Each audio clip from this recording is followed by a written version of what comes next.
Okay, I'm three, two, one. Hi, my name is David Vuong, and I am a sculpture ceramic artist. And I am from North Carolina, Charlotte. And currently, I am in Providence, Rhode Island, working as a resident at the Steel Yard.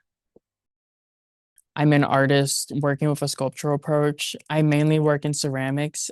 I incorporate a lot of wood or metal or glass within my work. I think I use these or these range of materials for their transformative properties. I think there's like a alchemical, mystical element about it that I think we as humans can relate to. A lot of the work, I feel like I am exploring this diasporic shift, this cultural exchange from like one place to another across vast distances. A lot of the work I do correlates to the body, and I think of the way I make hollow forms. There's glaze on top, and then I sometimes incorporate slip. I think of them as layers similar to the body, skin, blood, bones, consciousness, similar to the strata of the art. I mean, I hand build all of my work. I think that's really important, the maker of the hand, and also it being so intimate with it. I like made it really rough, and then I go back onto it and I rub all this like post finish pigment onto it.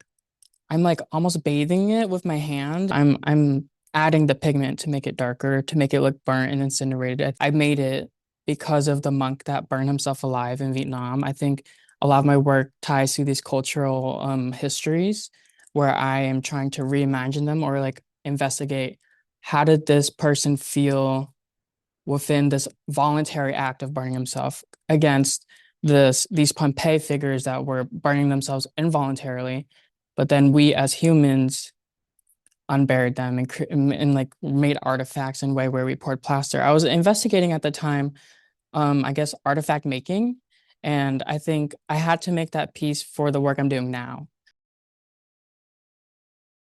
I mean, art hasn't ever been like brought to me in my family. It's kind of been looked down. So it's kind of just been me, I guess, pushing against that, being like, I know this is different and I want to be different. And maybe that's it. Like I remember in after school just coloring and being like, I think maybe that was it. It was like the click of like, wow, I colored within the lines. And that's something that really stuck to me. I think I was like, I want to be a fashion designer. I want to be an illustrator. It was always like, what within art am I gonna do? I started ceramics, I feel like a little later on. I think when I was working alongside my sister, she was kind of my like teacher.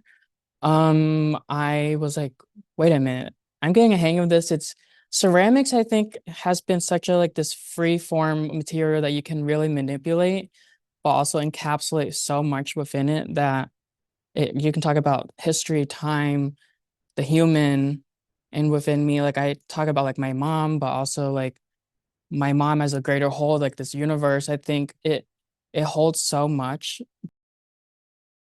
Right now, I'm at a long-term resident at the Steel Yard.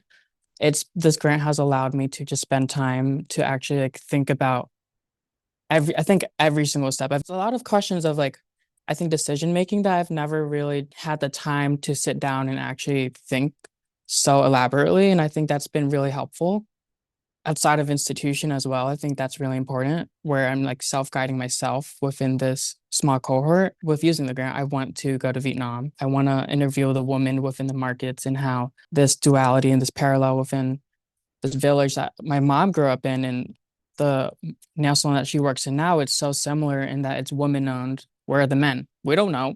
Drinking coffee. I think that it's just so interesting how despite them immigrating, it's like they're still doing similar things. I don't know. Those are the questions I really am trying to like, investigate within the culture and within the shifts and how I'm living within that and how that's impacted me and other people around me.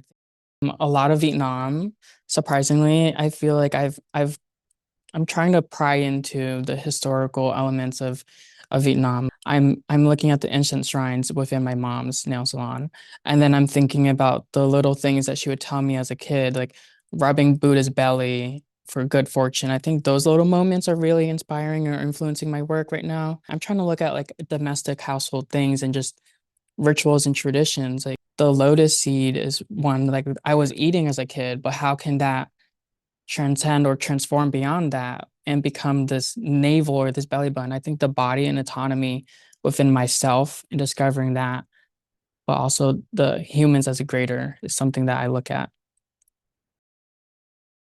And I think I hope it gets across everywhere to everyone. I think specifically indirectly my mom in some ways.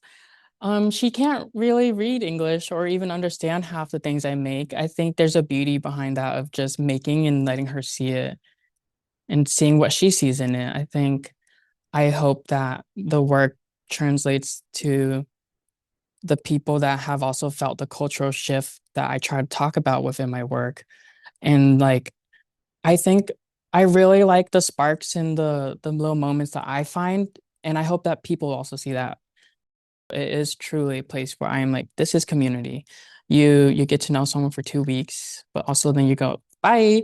And I think that's the fun of it. I feel like the work I've made, I've always like made in the spur of the moment. And then I look back a year later, I'm like, oh wait, that's what I need to look at. Like that's kind of like those are the moments. I mean, that's where my two figures coming together kind of was inspired by. I don't think that would have been achievable unless I had a 2 week time crunch, which those are a little hard to find. Um, but yeah, my favorite cookie, oatmeal, raisin.